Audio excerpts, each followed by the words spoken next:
تعالى اوريكم ازاي غيرنا اوضه الاطفال بتاعتنا القديمه لغرفه فندقيه شيك جدا تليق مع اي سن، وكمان عمليه ومريحه قوي لو بات عندنا اي ضيوف. ده كان شكل الاوضه القديمه، ده الشكل التقليدي بتاع اي غرفه اطفال، وكمان الدولاب بتاعها كان صغير جدا والعمق بتاعه قليل وكان مساحته 1.5 متر. دي بقى الاوضه الجديده، اللهم بارك، جمال ورقي وشياكه، مش محتاجه اوصف لكم او افخم فيها اكتر من كده، لان زي ما انتم شايفين مختلفه عن اي اوضه اطفال هتشوفوها، مش تقليديه ابدا. استغلينا كل المساحه اللي في الاوضه، لان الشركه اللي نفذت لنا الغرفه دي جت بعد ما رفعت المقاسات، بعتوا لنا تصميمات 3D كتير جدا كلها لايقه مع الاوضه، كلها كانت حلوه، بس احنا استقرينا على اكتر تصميم فيه استغلال المساحه وعملي جدا وفي نفس الوقت شيك قوي. الاوضه دي كلها معموله بالكامل خشب كونتر، وكل التفصيله فيها كانت معموله على حسب طلبنا احنا. تعالوا اوريكم عملت ايه كمان في الشقه. ده كان شكل اوضه النوم، كنا عايزين نضيف لها لمسه فخامه كده لان كانت فاضيه جدا وما عندناش اي افكار ليها.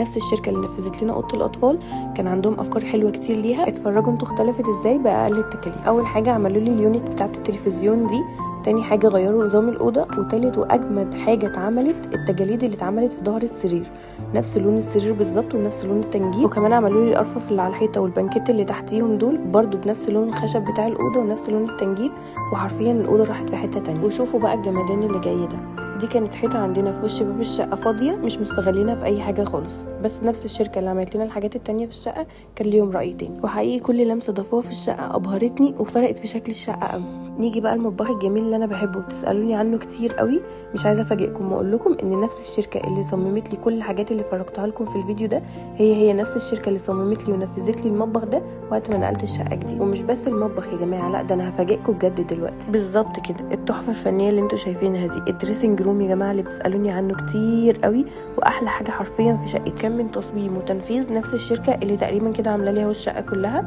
طبعا انتوا عندكم فضول دلوقتي تعرفوا انهي شركه دي، بس انا عايزاكم كده تكملوا الفيديو للاخر وتطولوا بالكم معايا، لان انا عامله لكم مفاجآت بجد هتشكروني عليها لانها هتفرحكم جدا. دي حتى التي في يونت القمر الشياكه دي من نفس الشركه برضو والله.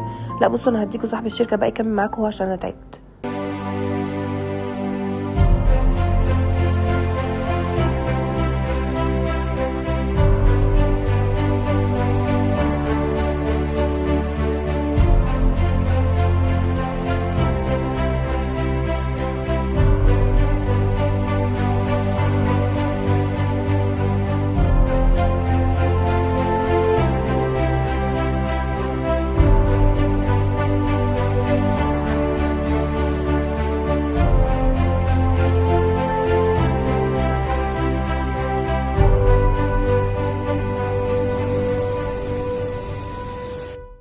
فاكرين من قريب لما نزلت بوست قلت ان في مفاجأة حلوة قوي هعلن عنها قريب، وانتوا كلكم شجعتوني ودعتولي بالخير.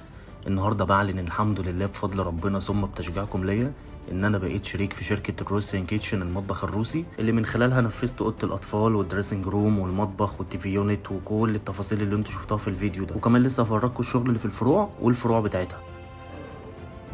ده مش مجرد مكان انا بعلن عنه، ها، كملوا بقى معايا باقي الفيديو عشان لسه في فروع تانية، وفي اخر الفيديو عامل لكم عروض وخصومات هتبهركم. كملوا معايا. وده كان فرع اكتوبر في مول بلازا 5 في الحي المتميز. تعالى بقى نشوف بقى الفروع بتاع روسيان كيتشن.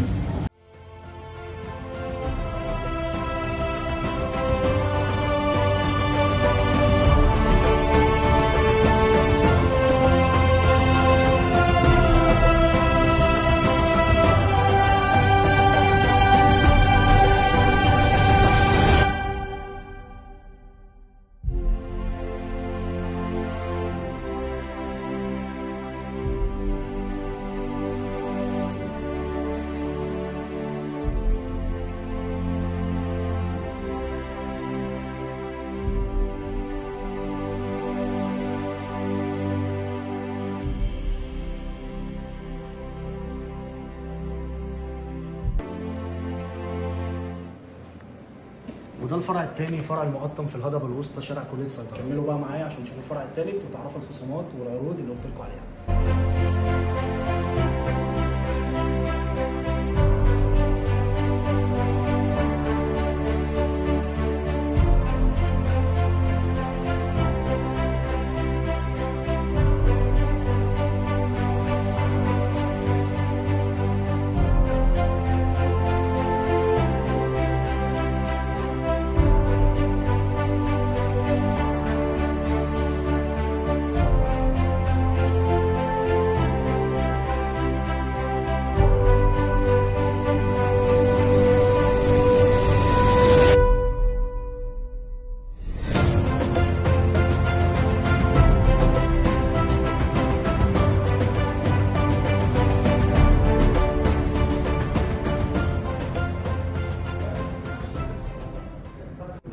فرع معانا فرع الهرم. اي حد بقى بيجهز او بيتجوز او يعرف حد بيتجوز يعمل له منشن، وركزوا في الكلمتين دول. اي حد هيتعاقد على مطبخ او دريسنج اكتر من 10 متر ليه خصم 10000 جنيه، زي ما سمعت كده، خصم 10000 جنيه على المطبخ او دريسنج اللي اكتر من 10 متر. طب لو اقل من 10 متر ليك خصم 5000 جنيه لاي مطبخ او دريسنج اقل من 10 متر. ده غير ان النقل والتركيب هيبقى فري، مش هتحاسب عليه خالص. ده غير ان المعاينه هتبقى فري بس عند التعاقد عشان نبقى متفقين. لو انت بقى بتشطب ومحتاج بيبان او شبابيك المونتال او شباك بلكونه او اي حاجه، تعملها من عندنا باعلى القطاعات بخصومات حلوه قوي، وليك شباك المطبخ هديه وشباك الحمام كمان هديه، وعرض كمان مني ليكم عشان تعرفوا ان انتوا حبايبي. اي حد هيتعاقد على اي حاجه من عندنا ليك طقم ترابيزات اللي هو بيبقى 3 ترابيزات مع بعض فور فري هديه على اي حاجه هتتعاقد عليها من عندنا. الكلام ده كله يا جماعه الاول 30 متعاقد، 30 متعاقد. طبعا مش محتاج افكركم ان دي مش مجرد شركه انا بعلن عنها، لا انا بقيت شريك فيها الحمد لله وبفضل ربنا. فاستنوا افضل عروض ان شاء الله هعملها لكم الفتره الجايه. مش عايز اقول كل اسبوع هنزل لكم عروض، خليها بظروفها، يمكن كل كام يوم، يمكن كل اسبوع. فتابعوا صفحه روسن كيتشن عشان هنزل عليها العروض دايما، واي حاجه هعملها عليها هنزلوا عليها دايما. فتابعوا صفحه روسن كيتشن المطبخ الروسي واستنوا العروض ان شاء الله.